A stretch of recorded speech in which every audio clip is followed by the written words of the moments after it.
300년도 더 된 아주 오래된 책이 있습니다. 그런데 이 책이 지금 바로 오늘을 사는 우리에게 놀라운 삶의 지혜를 전해준다고 하면 어떠세요? 오늘 바로 그 책, 하나님의 임재 연습을 통해 시대를 뛰어넘는 삶, 그리고 일, 그리고 영성의 비밀을 함께 파헤쳐 보려고 합니다. 시작하기에 앞서 이 문장부터 한번 보시죠. 제게는 일하는 시간과 기도 시간이 다르지 않습니다. 오늘 우리가 만나볼 로렌스 형제라는 사람이 남긴 말인데요. 정말 이 한마디에 그의 모든 철학이 압축되어 있다고 해도 과언이 아니에요. 아니, 어떻게 일하는 거랑 기도하는 게 똑같을 수가 있을까요? 그 비밀을 파헤치기 위해서 오늘 우리는 그의 삶을 여러 겹으로 한번 들여다볼 거예요. 우선 그의 인생 스토리를 살펴보고 그 다음엔 심리학, 실존주의, 그리고 신학이라는 세 가지 렌즈로 깊이 분석해 볼 겁니다. 그리고 마지막엔 가장 중요한 거죠. 그래서 이걸 우리 삶에 어떻게 써먹을 수 있는데 하는 질문에 대한 답을 찾아보겠습니다. 자, 그럼 먼저 로렌스 형제, 이 사람을 만나보죠. 근데 처음부터 그를 무슨 성인처럼 생각할 필요는 없어요. 그의 원래 이름은 니콜라 에르망이었고 한때는 전쟁에서 다친 좀 서툰 군인이었습니다. 그가 결국 정착하게 된 곳이 바로 시끄러운 수도원 부엌이었죠. 그렇다고 해서 그의 삶이 어느 날 갑자기 유레카! 하면서 깨달음으로 직행한 건 절대 아니었어요. 보면 전쟁에서 다쳐서 평생 통증을 안고 살았고요. 그러다 어느 겨울날 앙상한 나무를 보고 큰 깨달음을 얻기도 했지만 그 뒤로 무려 10년 동안이나 극심한 내적 혼란에 시달렸다고 해요.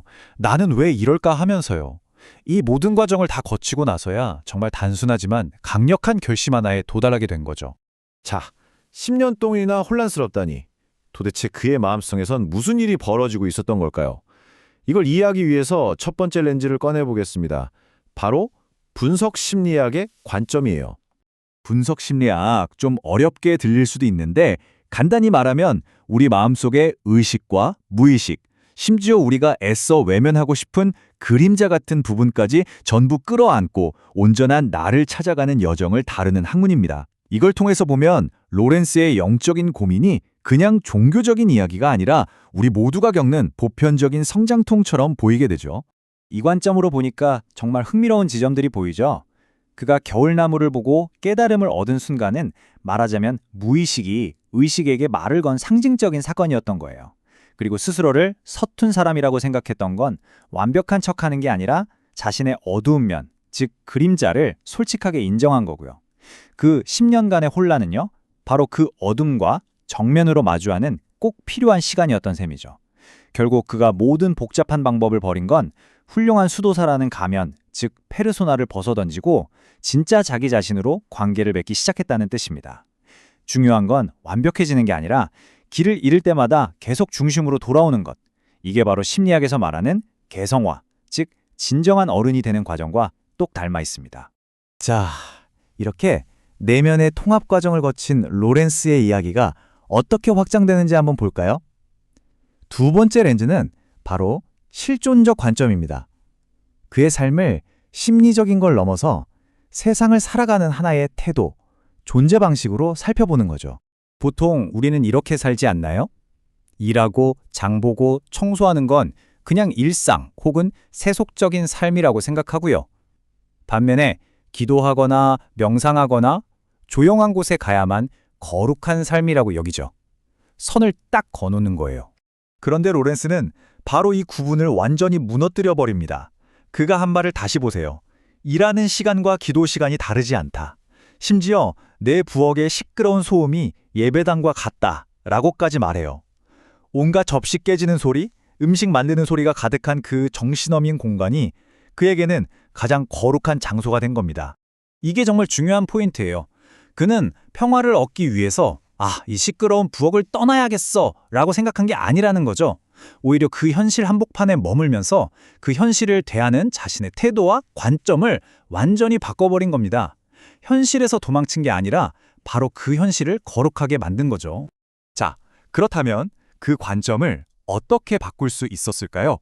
여기서 마지막 렌즈, 신학이 등장합니다. 근데 여기서 말하는 신학이 거창하고 어려운 게 아니에요. 오히려 정반대입니다. 그의 위대한 발견은 놀랍게도 가장 작은 것들에 집중하는 데서 시작됐거든요. 그의 신학의 핵심은 정말 단순해요. 첫째, 어떤 특별한 기술이나 실천보다 중요한 건 그냥 함께 있음, 즉 임재를 의식하는 것. 둘째, 모든 행동의 동기는 사랑이어야 한다는 거예요. 사랑하는 마음으로 바닥에 떨어진 지푸라기 하나를 줍는 게 의무감으로하는 어떤 거창한 일보다 훨씬 더 심오한 행위라는 거죠. 그러니 노동은 기도를 방해하는 게 아니라 그 자체가 기도가 될 수 있었던 거고요. 심지어 실패했을 때도 자책하지 않았어요. 그냥 어이쿠 또 잊었네요. 도와주세요 하고 다시 돌아오면 그만이었죠. 신과의 대화도 무슨 어려운 말이 아니라 정말 친구한테 말하듯 솔직하게 했다고 해요. 이 평범함 속에 그의 천재성이 숨어 있었던 겁니다. 자, 그럼 이제 가장 중요한 질문으로 넘어가 보죠. 300년 전 수도사의 이야기가 오늘날 이 복잡한 세상을 사는 우리에게 대체 무슨 의미가 있을까요? 어떻게 적용할 수 있을까요? 다행히도 그의 방법은 아주 간단하고 누구나 따라할 수 있는 과정으로 정리됩니다. 핵심은 딱 이 세 가지예요. 첫 번째, 그냥 단순하게 말하기. 꼭 신이 아니어도 괜찮아요. 여러분이 믿는 어떤 중심이나 우주 혹은 자기 자신에게라도요. 친구한테 털어놓듯이 솔직하게 이야기하는 거예요. 두 번째, 작은 일을 사랑으로 하기. 매일 하는 일이잖아요. 커피 내리는 거, 이메일 답장하는 거, 설거지하는 거. 이런 사소한 일들에 의식적으로 정성을 담아보자, 사랑을 담아보자 하고 의도를 더하는 거죠. 그리고 마지막 세 번째, 이게 제일 중요할 수도 있는데 벗어나면 그저 돌아오기. 당연히 까먹고 딴 생각하고 마음이 흩어질 거예요. 100번이고 1000번이고요. 그럴 때마다 난 안 되나 봐 하고 자책하는 게 아니라 그냥 또 딴 데 갔네 하고 알아차리고 부드럽게 다시 돌아오면 되는 겁니다. 이게 다예요. 정말 간단하죠. 결국 이 연습은 우리 삶의 중요한 질문을 바꿔놓습니다. 어디 조용한 데 가서 평화를 찾아야 하나가 아니라 지금 바로 여기에 있는 것과 어떻게 온전히 함께 있을 수 있을까로 말이죠. 문제는 장소가 아니라 나의 주의, 즉 관심이 어디를 향하고 있느냐는 겁니다. 로렌스 형제에게 그 장소는 시끄러운 부엌이었습니다. 이 이야기는 우리에게 마지막으로 이런 질문을 던지는 것 같아요. 여러분의 부엌은 어디인가요? 매일 반복되는 출근길 지하철, 끝도 없이 밀려드는 이메일함, 아이들의 소란스러운 웃음소리. 여러분이 지금 여기에 머무는 연습을 할 수 있는 바로 그 평범하고 때로는 번잡하게까지 한 일상의 공간은 어디인지 한번 생각해 보시면 좋겠습니다.